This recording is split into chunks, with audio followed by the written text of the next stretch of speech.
Don't touch him. The voice came from behind her like a blade clearing a sheath, quiet, controlled, and absolutely final. Amara froze, her hand still outstretched toward the small boy crouched in the corner of the marble hallway, rocking back and forth with his fist pressed against his ears. The slamming door was still echoing through the penthouse, still bouncing off $20 million worth of glass and cold air. She turned slowly. The man at the end of the hallway was not what she had prepared for. 6 feet 2 of barely contained danger, a charcoal suit worth more than her rent, dark eyes holding the specific stillness of someone who stopped feeling things publicly a long time ago. But it was the tattoos that stopped her breath entirely.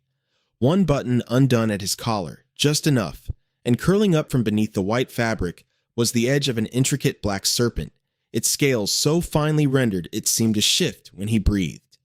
At his wrist, where the jacket rode up the tail of a dragon, ink so dark it looked burned in rather than drawn, and across his inner forearm, visible when he crossed his arms, a single word in plain English: patience.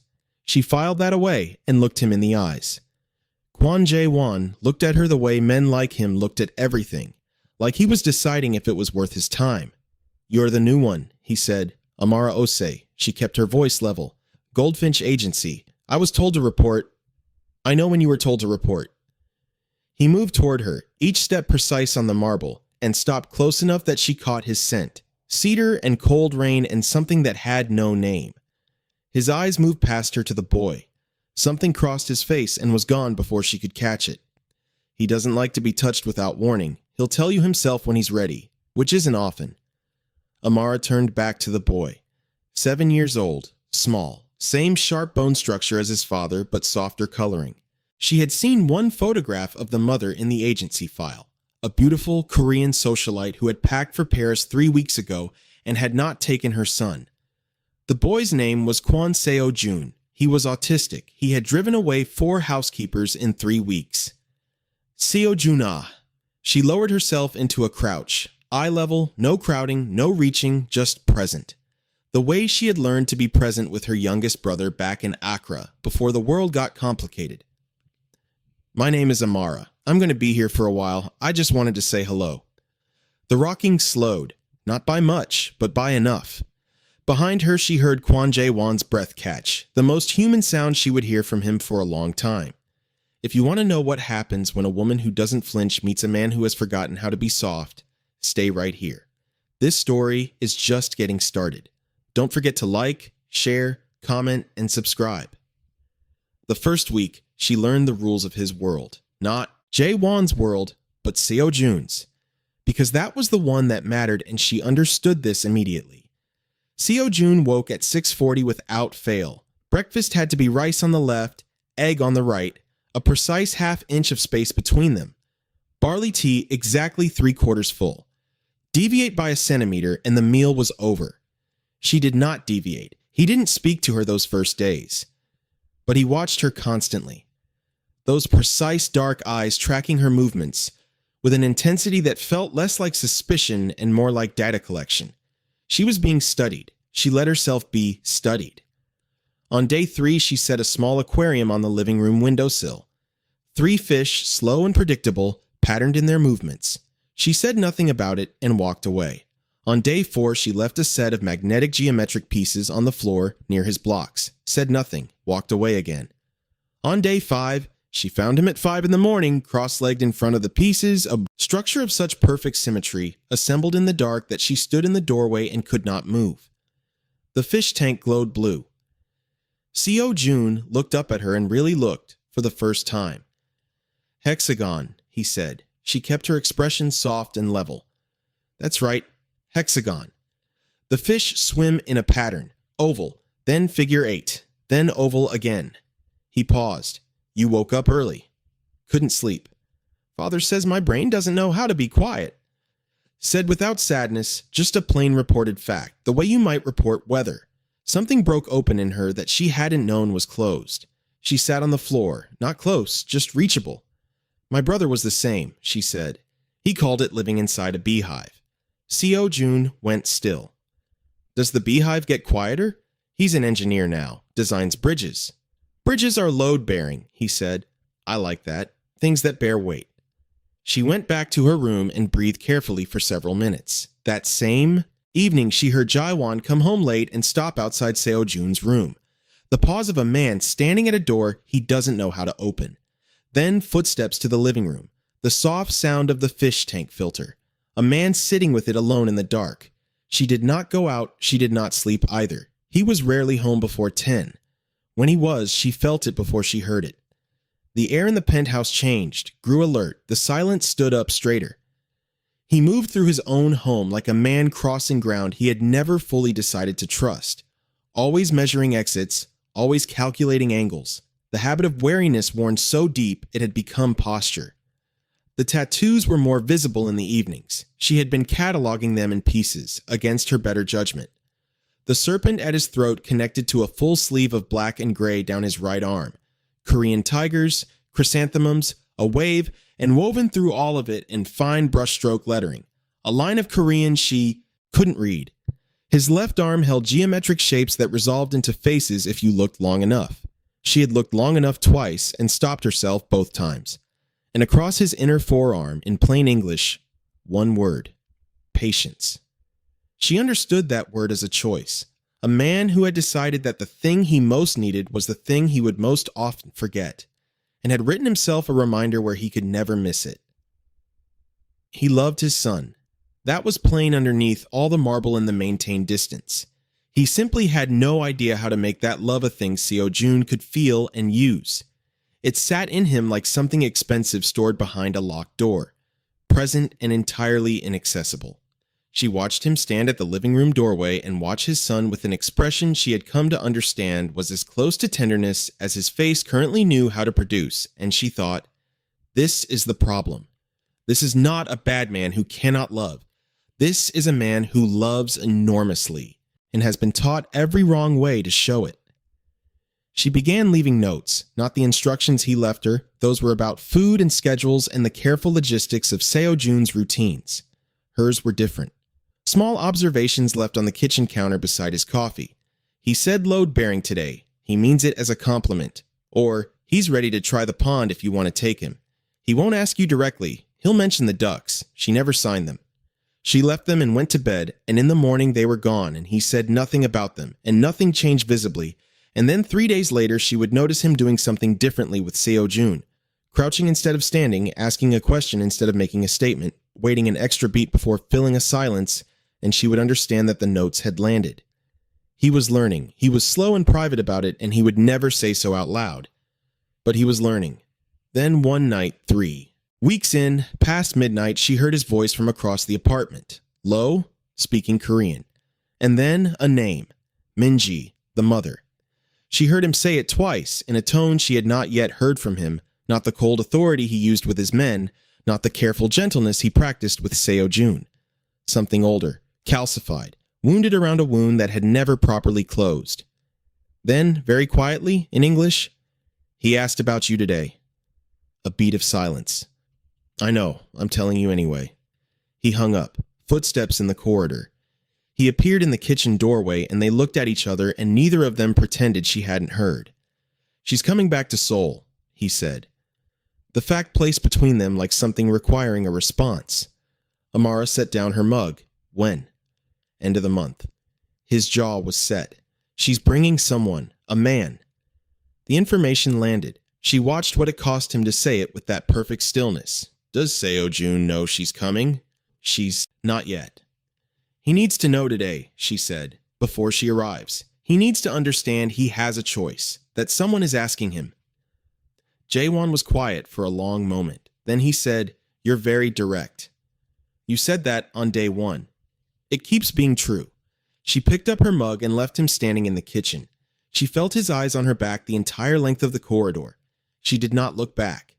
But that night, for the first time, she dreamed about the word on his wrist. The meeting she was not supposed to witness happened the following Thursday.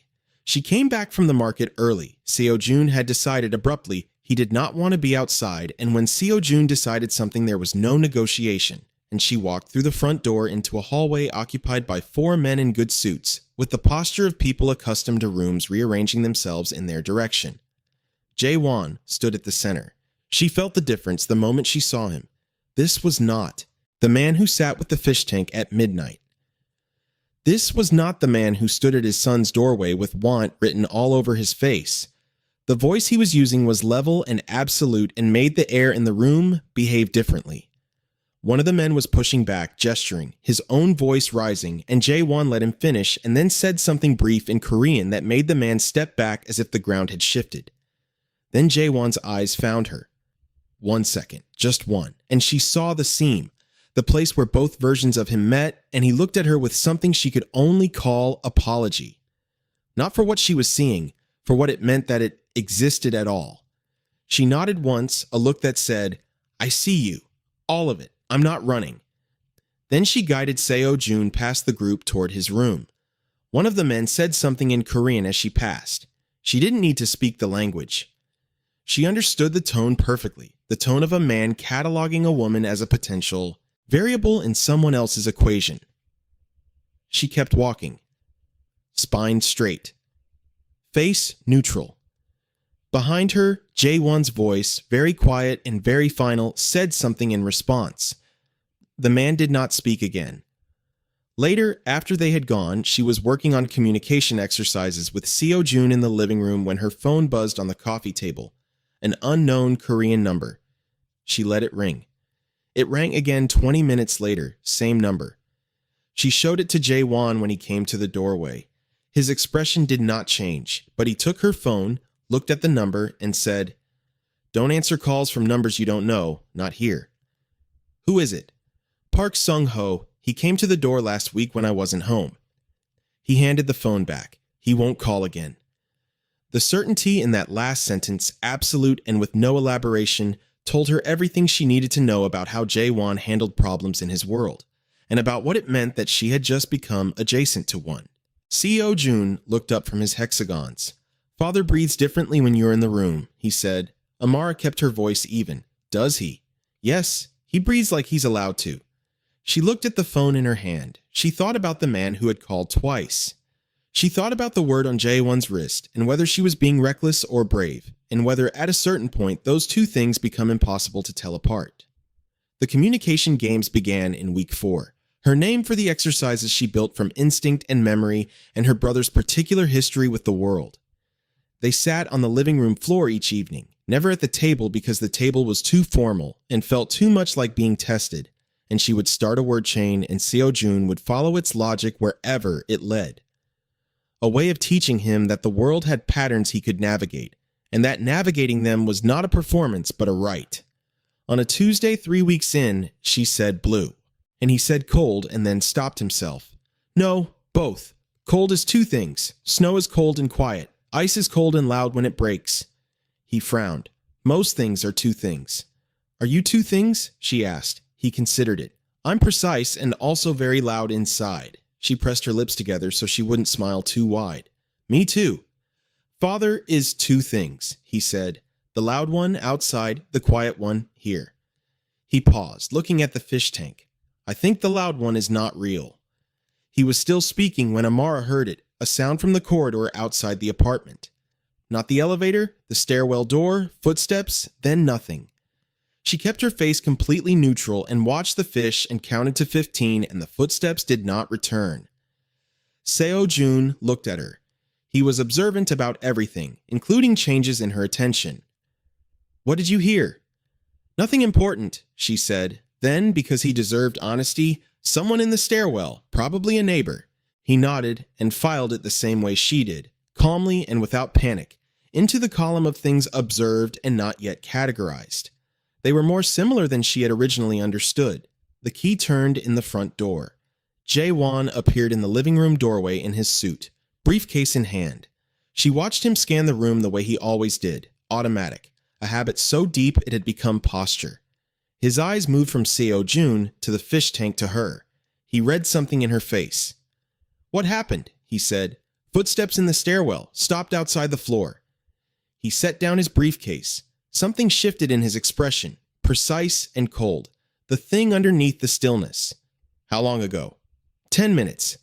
He took out his phone and sent a message. 30 seconds later, it vibrated with a response. Whatever it said moved across his face in a way she was getting better at translating. Not immediate danger, but something. Building security found someone on the floor, he said. They're handling it. Seo Jun looked between them with his scientist's attention. He had understood more of this exchange than she would have liked him to. Was it about father's work? He asked. The directness of the question, delivered without fear and just as a data point requiring confirmation, hit both of them. Jae-won looked at his son for a moment and then crouched to eye level the way he had learned to do. Probably, he said, not about you or Amara, about me. I'll make sure it doesn't come here again. Seo Jun absorbed this. Then, with the devastating transparency of a child who has not yet learned that some truths require permission. Amara says most things are two things. I said, what two things you are. Something moved through Jae-won's face. He looked at her over his son's head. She held his gaze. What did you say? He asked Seo Jun. The loud one outside, the quiet one here. I think the loud one is not real. He was silent for a long moment. Then he sat in the armchair across from his son, really sat, level and unhurried and present, and said, what is the real one? The quiet one, the one that watches the fish. You watch them too. Yes, Amara also, in the morning. He looked at her. She told me. Jae-won's gaze found her. 37 seconds, he said quietly. The middle one. I counted last week. 40, she said. I timed it Tuesday. The silence that followed was not empty. It was warm and full of something that had been building without either of them quite naming it. And now it was in the room with all of them, and there was no putting it back. Seo Jun looked between them with his complete attention. You're both watching the same thing, he said. Yes, they said, at the same moment. Seo Jun nodded as if a hypothesis had been confirmed. He went back to his hexagons. Jae-won looked at the fish. Amara looked at her hands. The stairwell was quiet. The city moved outside. The ice cracked, not broke. Cracked. Then came the week she almost left. It started on a Wednesday, quiet and ordinary. Jae-won was away on business, 2 days in Busan, and he had left a note on the kitchen counter with instructions. Formal as always, though she had noticed the handwriting had softened slightly over the months, the letters less angular, as if even his penmanship was learning something. She was in the living room with Seo Jun working through a new pattern exercise when the doorbell rang. A delivery. She signed for it without thinking. Her name on the clipboard, which was wrong, which meant someone had put it there specifically. She did not open the package in front of Seo Jun. She put it on the kitchen counter and finished the session and put him down for his afternoon quiet time, and then stood alone in the kitchen and opened it. A single photograph. Amara and Seo Jun at the market, taken from a distance 2 days ago. Her back was to the camera, but Seo Jun's face was visible. His serious profile, his precise attention trained on a display of fruit he was examining. No note. Just the photograph in a plain white envelope, her name in careful block letters. Someone had been watching her. Someone wanted her to know they had been watching. Someone wanted her to understand that she and the boy were visible. She sat at the kitchen table for a long time. Then she went to her room, opened the wardrobe, pulled the suitcase out, and set it on the bed. And she sat next to it and looked at it and did not immediately do anything else. This was the moment, she understood, where the path divided. She could pack and call the agency and leave before Jae-won came back, write a professional note, give 2 weeks' notice or no notice at all, and walk out of this apartment back into a life that did not include photographs of her and a 7-year-old boy, taken by strangers with unknown intentions. She could do that. It was reasonable. It was arguably the correct decision. She picked up her phone and called her mother. When her mother answered and said, "Amara, I can hear it already. What happened?" She pressed her free hand over her mouth and did not speak for a full 10 seconds. "I think I need to come home," she said finally. Her mother said nothing immediately. This was not her nature. Her mother was a woman who filled silences with purpose, and the fact of the silence told Amara she understood the weight. Then she said, "Tell me." She told her everything. The photograph, the phone calls before, the man at the door. She told her about Seo Jun and his hexagons at 5 in the morning, about the fish tank glowing blue in the dark, about a small boy who said her name like a condition and meant it with his entire precise heart. She told her about Jae-won, the tattoos, the midnight kitchen, the word on his wrist, the man who stood at his son's doorway and couldn't open it, and was learning slowly and against his nature how to do it. She told her all of it. Her mother listened without interrupting once. When she finished, her mother asked, "Is the boy safe?" "Yes." "Are you safe?" She thought about it honestly, the way her mother had always required honesty to be delivered. All the way, no halfway. "I think so. I think he would do whatever it took to make sure of it." "Do you believe that?" A pause long enough to mean something. "Yes." Her mother exhaled. "Then the question isn't whether to stay. The question is whether you can live with what staying costs, and whether you are staying because of the boy or because of the man." "Which is it?"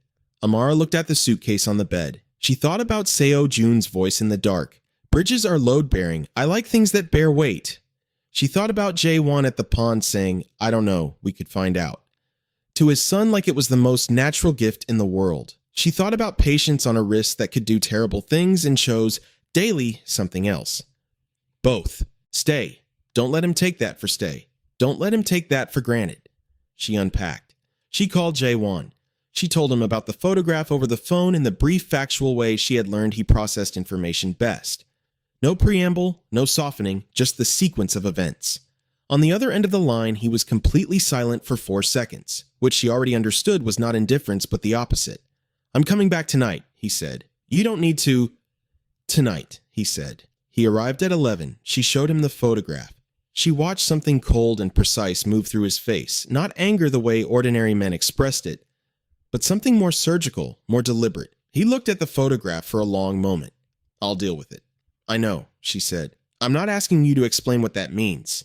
I'm asking you to understand what it cost me to still be here." He looked at her. Really looked.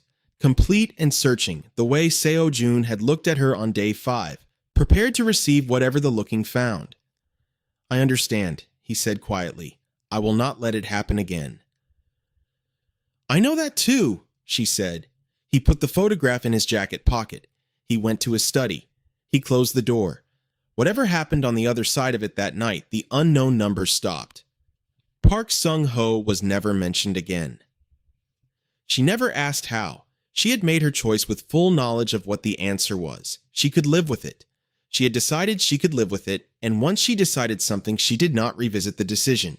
She was, her mother had always said, exhaustingly certain once she made up her mind. The Sunday before Min-ji arrived, Jae-won took them to the park. "Logistics," he said. Seo Jun had been asking about the pond. Continuity was better for transitions. She said, "Give me 10 minutes."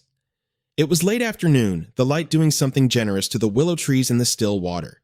Seo Jun walked between them, not touching but close enough that his shoulder occasionally brushed Amara's arm, a proximity he now chose deliberately, which she never took for granted. He told Jae-won the ducks had an apparent size-based hierarchy, but the smallest consistently accessed superior feeding positions near the south bank, disrupting his initial model. "3 more visits," he said, "and I'll have enough data for the new one."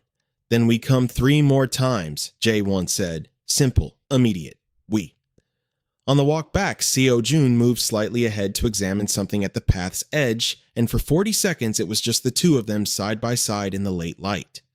The distance between their hands collapsed from 6 inches to 3 to 1, and then Jae-won's knuckles brushed hers, and neither of them stopped walking, and neither of them pulled back. Just that. Just contact. The border between one thing and something else. He exhaled through his nose, long and controlled, like a man practicing patience at its outermost limit. Seo Jun looked back at them from the path ahead. He looked at their hands, not quite touching, not quite not, and then at his father's face.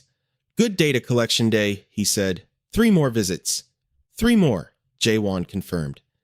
Seo Jun turned back to the path, satisfied, and said to no one, "The small duck is probably the important one. The others just haven't figured it out yet." Neither of them answered. Friday arrived with Min-ji in it. Black car, cream coat, the composed elegance of a woman who had repackaged her guilt and wore it so well you had to look carefully to see the seam. She was still stunning, the kind of beautiful that had been designed for rooms exactly like this one. She moved through the penthouse entry with the ease of a woman returning to something she had built. The man behind her was tall and handsome and forgettable, in the specific way of men who exist adjacent to powerful women and derive their confidence from proximity. His hand touched her lower back, and Amara watched Jae-won's jaw set exactly once. Controlled, filed, unreachable. Seo-jun stood in the living room doorway. The moment stretched. Min-ji looked at her son, and Amara watched the look very carefully because this was the one Seo-jun would be reading and storing and returning to for years, and she needed to understand what it contained before he did. It was not cruelty. She had prepared herself for cruelty and found instead something more complicated and in some ways harder to address. A woman who genuinely loved her child but found the specific reality of him, his precision, his silence, his refusal to perform emotion he did not feel, bewildering in a way she had never learned to sit with. Absence wearing love's expression. Seo-jun, come say hello to Mama. He did not move. He looked at his mother, at the man behind her, at Amara. Amara gave him the smallest nod. You're okay. I'm here. You decide. Hello, he said, polite, precise. Nothing offered that had not been specifically earned. Jae-won, standing at the room's edge, looked at his son with an expression she had never seen on him before. The specific expression of a father discovering that his child is stronger than either of them had known. Min-ji looked at Amara. The assessment was careful and total and not hostile, more complex than hostility. The look of a woman who knows she has lost something to someone and is trying to understand what and how. You're the housekeeper. Yes. She looked at the aquarium, at the magnetic pieces arranged with geometric precision on the floor, at the weighted blanket folded with military exactness on the couch, at the world that had organized itself in her absence, structured and calm, and evidence of a child who had been seen correctly. Something moved through her face that she could not entirely contain. You did this, she said. He did it, Amara said. I made room. Min-ji looked at Seo-jun again, at the way he stood, not anxious, not retreating, but rooted. The posture of a child who knows exactly who he is in this room. Something shifted in her face, recognition of what she had missed, of what had been built while she was deciding whether to come back. She looked at Jae-won. An entire conversation passed between them in 5 seconds. Old damage, old choices, the weight of two people who had failed each other and their child, and had arrived at opposite ends of the wreckage and were learning to exist there without it burning everything down.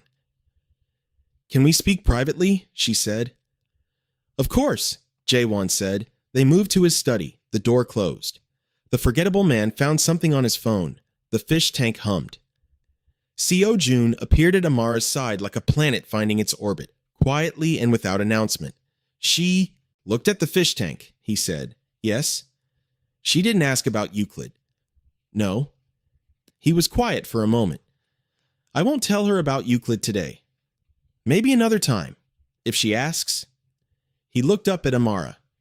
Do you think she'll ask?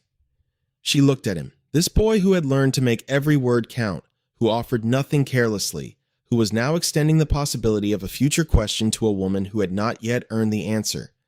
The particular generosity of someone who has been hurt and has chosen, carefully and with full information, not to close the door. I think some people need time to learn what questions to ask, Amara said. The way you needed time to learn that talking to me was safe. He considered this. How much time? I don't know, but the willingness to wait and see, that's yours to give or keep. Both choices are right. He nodded and filed it. He stood beside her in companionable silence, and they both watched Euclid trace his figure eights in the blue lit water. From behind the study door came voices. Jae-won's, measured and factual. Min-ji's, rising slightly, then settling. Then a long silence with shape to it. Then Min-ji's voice, lower, carrying the specific cadence of an apology, not a request for forgiveness, just an acknowledgement of a thing that could not be undone. He's breathing differently in there, Seo-jun said. How can you tell from out here? I can always tell. Before leaving, Min-ji found Amara alone in the hallway. Her companion was at the elevator. Jae-won was back in his study. Just the two of them, and Min-ji looked at her the way women look at each other when the performance is entirely over and there is nothing left to perform. Take care of him, said without explanation because they both understood she did not mean only Seo-jun. I know my job, Amara said. I don't think this is your job anymore. Minji paused. She looked at the closed study door with an expression that was too tired to be anything other than honest. I left because I couldn't be what this life required. I'm telling you that not to excuse it, but so you understand exactly what you're choosing. I understand what I'm choosing, Amara said. I chose it already. Minji looked at her for a long moment. Something settled in her face, a final thing quietly placed. Then choose it all the way, she said. He doesn't know how to be chosen halfway. None of them do. The boy needs someone who stays. So does the man, though he will never say it and you should not expect him to. She walked to the elevator. She did not look back. The doors closed and she was gone, and Amara stood in the hallway in the particular silence of a woman who has just been handed a baton by the person who dropped it and has decided to carry it. She went to the kitchen. She put the kettle on. She waited. She found Jae-won in the kitchen after midnight. A glass of water he wasn't drinking, staring at nothing the way a man stares at. Something very large that requires the right angle before it can be moved. She put on the kettle. She said nothing. She had learned that he talked when the thing had finished arranging itself, and that silence was a space to be kept rather than filled. She wants formal custody arrangements, he said eventually. Scheduled visits, her lawyer will contact mine. Is that what Seo-jun wants? He said he wants to visit her, not live with her. He paused. He said he needs Amara to still be here when he comes back. He used your name, like a condition. She wrapped her hands around her mug. In the kitchen's low light, just the range light and the blue glow of the fish tank, Jae-won looked stripped of everything extra. No suit, no assembled authority. Just the tattoos and the exhaustion and the word on his wrist. Just a man standing in his kitchen at midnight, learning what it felt like to have his son use someone's name as a condition and understanding, clearly and without flinching. That he had earned that. Jae-won, she said, first time. She had kept it formal for months, the professional distance maintained like a guardrail on a dangerous road. He looked at her the instant she said it, the specific look of a person whose actual name has been used by someone who has been carefully not using it. She left because of me, he said. Not Seo-jun, she left because of what I am, what this life is. He was used as the reason because it was easier than the true one. I know, she said. You've known for a while. Yes. He was quiet. The fish tank hummed. Seoul moved through its late hours outside the windows. I looked into Park Sung-ho after the photograph, he said. He was mapping your routines, yours and Seo-jun's, testing distances, understanding what you meant to this household. He held her gaze, completely level. I dealt with it, completely. But I need you to know, this is the environment. The photograph was not the last thing that will reach for you. It will be managed, but it will reach. She had thought about this, sitting with her unpacked suitcase. She had thought about it all the way down to its honest conclusion. I know what I chose, she said. I sat with the suitcase and I chose to stay. That is my answer to everything you just said. He was still for a long moment. Something moved through his face. Not relief exactly, but the thing relief becomes in a person who had already stopped expecting it. Something quieter and more permanent than relief. He moved toward her, slow, deliberate, every inch visible, giving her all the time in the world to decide otherwise. He stopped close, not touching, just close enough that the air between them was warm and carried the specific weight of everything they had been to each other over months of midnights and fish patterns, and a small boy between them who had said her name like a condition and meant it entirely. I don't know how to do this carefully enough, he said. I don't know how to make sure I don't. Look at what you've done with Seo-jun, she said. You learned an entirely new language for him. You learned to say, I don't know, and mean it as something worth giving. This is the same skill. It's different. It's more, she said, not different. He reached up and touched her face, just his fingers, the lightest possible question. The dragon tattoo at eye level. The word on his wrist between them like something they had both been practicing without ever naming it as practice. She turned her face into his hand. He exhaled, long and slow, the sound of a man setting down something he should have put down a long time ago. Your mother, he said after a moment. She laughed softly. Now? I want to know what I'm working toward. She looked at him. This man who kept patience on his wrist where he could always see it, who had researched weighted blanket pressure in grams to help his son sleep, who crouched at pond's edges to say, I don't know. To a 7-year-old like uncertainty was a gift, who had come back from Busan the same night she called him because she needed him to, and he simply understood that without it being explained. "She'll look at you," Amara said, "the way Seo-jun looks at everything, like she's deciding what category you belong in." "How do I pass?" "You already know how." He was quiet. Then slowly, fully, for the first time in all the months she had known him, for what felt like the first time in considerably longer, he smiled. The real version, the quiet one Seo-jun had always insisted was there. "You're terrifying," he said. "Yes," she agreed. He took her hand. Deliberate, unhurried, the most final thing. The morning after, Seo-jun was at the fish tank before either of them came down.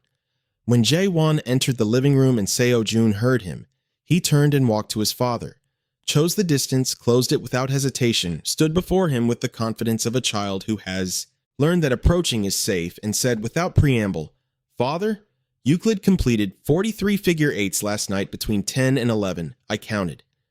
Jae-won crouched to his son's eye level. "You were awake at 11? "Yes, I was thinking." But the counting made it quieter. Jae-won placed his hand on his son's shoulder, carefully and visibly. Seo-jun did not step back. "You're breathing right," he told his father. "What does that mean?"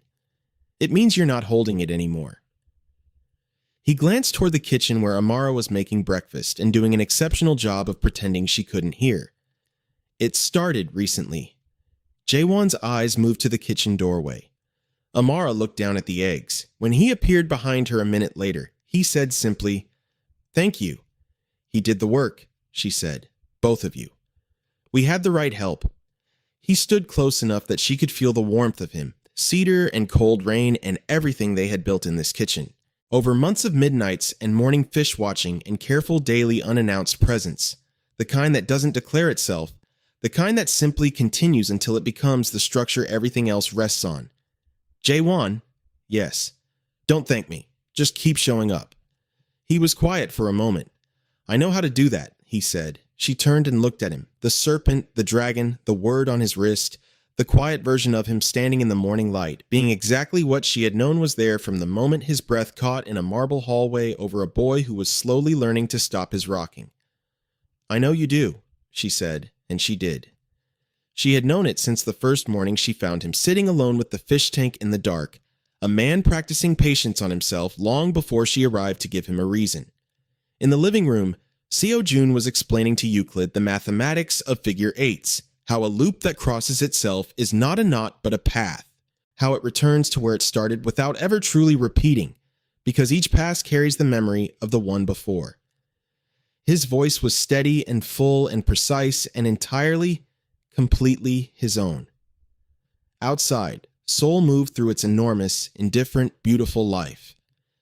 The city that held its contradictions, brutal and tender, loud and secretly quiet in its private hours, the way Jae-won held his now. Not perfectly, but deliberately, consciously, and better each year than the last.